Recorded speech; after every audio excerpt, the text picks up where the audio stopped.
Welcome to the Sober and Happy podcast, where we talk about all things recovery related, how to navigate the challenges that we'll face along the way on our journey towards our best lives, and how we can go from living a life of simply just being sober to a life where we're both sober and happy.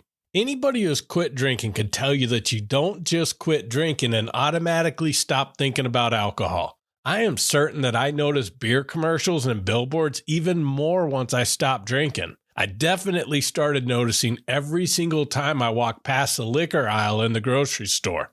So how do we stop obsessing about alcohol once we stop drinking? Do we ever get to the point where we could simply live our lives alcohol-free and no longer always worry about how to stay sober? Well, that's what we're going to be talking about today. So buckle up. This is going to be a great episode.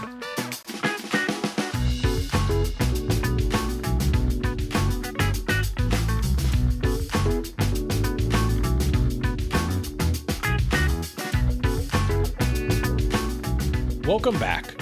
When we first get sober, it's natural to put a lot of energy into avoiding alcohol. We might feel like it's a constant battle where we're always on high alert, trying to dodge triggers and stay away from anything that might tempt us to drink.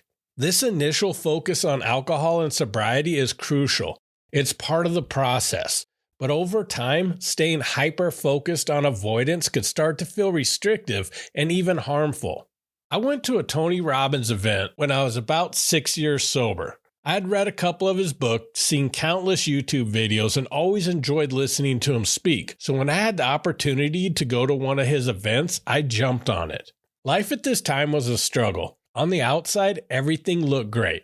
I was active in my recovery, helping many other people who were also in recovery, doing great in my career, and I had done a great job of rebuilding my life in the previous 6 years.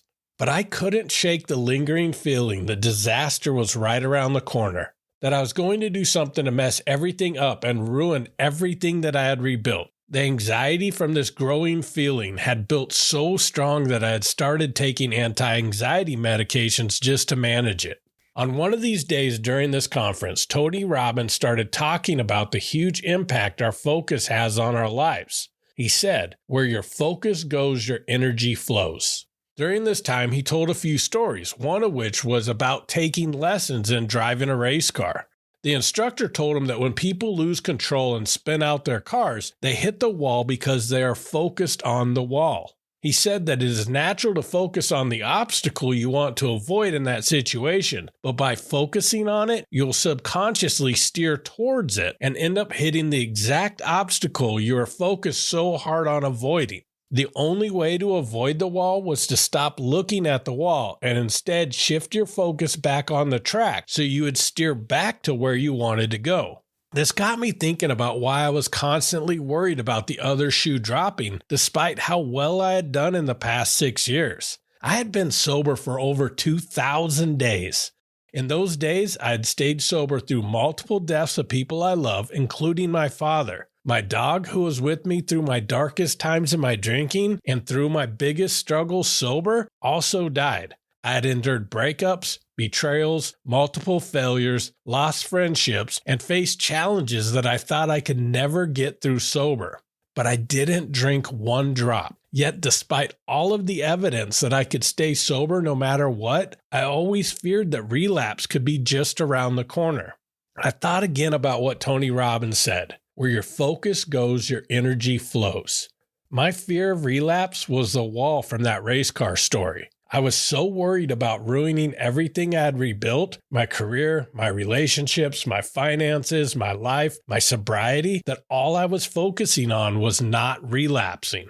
So I started looking at my current circumstances.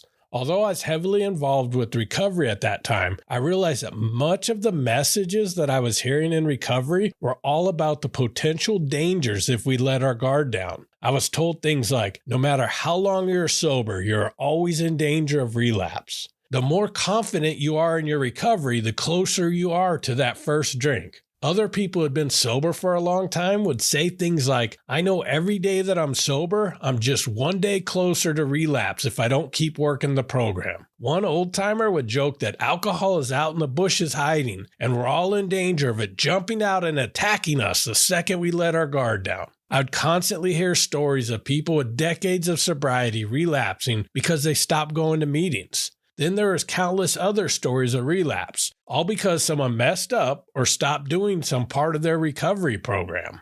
No wonder I was so anxious about relapsing. I was constantly being told that I would, so that is all I was focused on. At that moment, I realized that I went from obsessing about drinking to obsessing about not drinking. Either way, I was still living a life where I was obsessing about alcohol.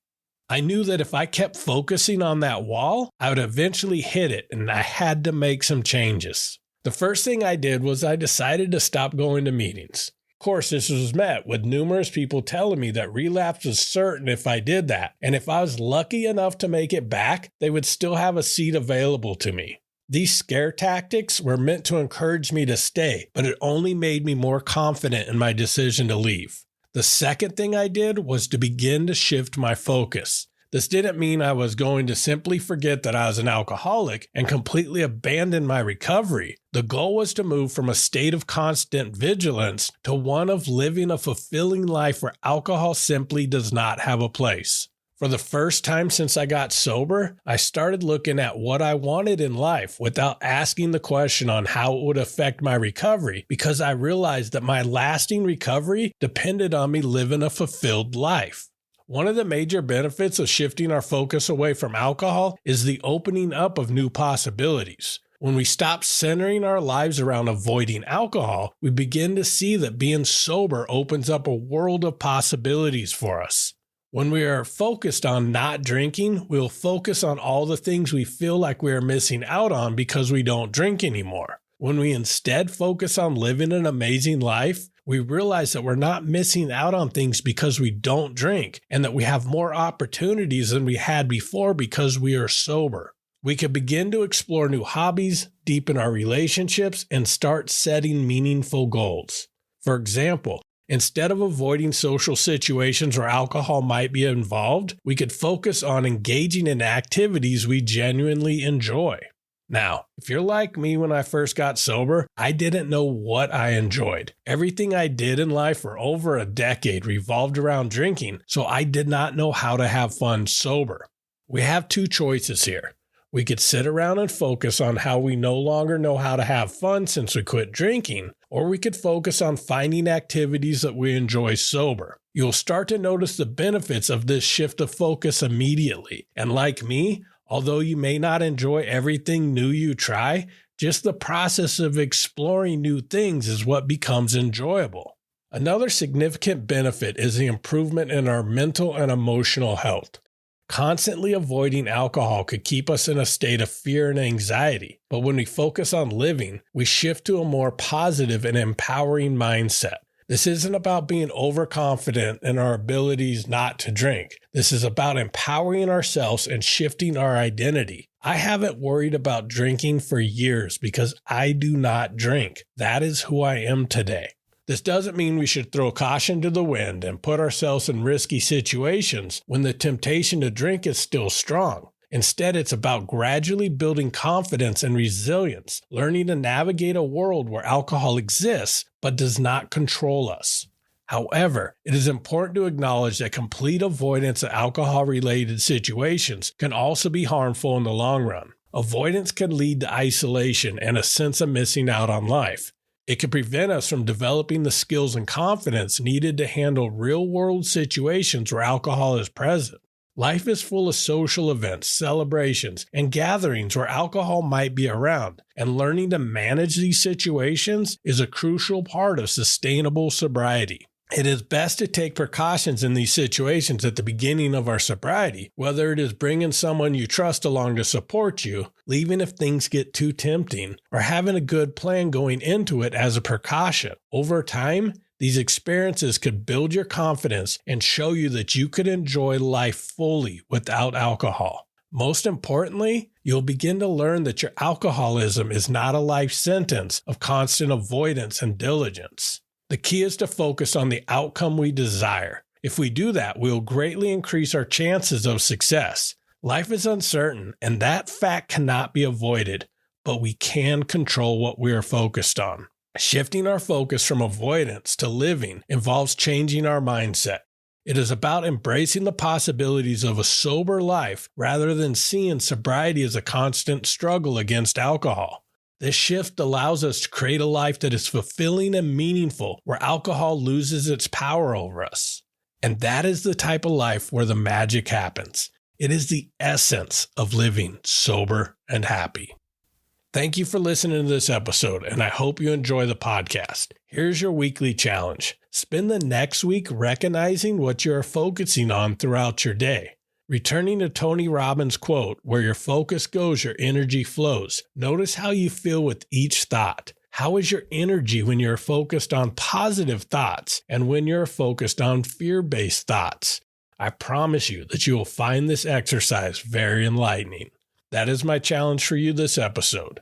New episodes come out each Friday, so I look forward to connecting with you next week. And as always, thank you so much for listening, and keep living sober and happy.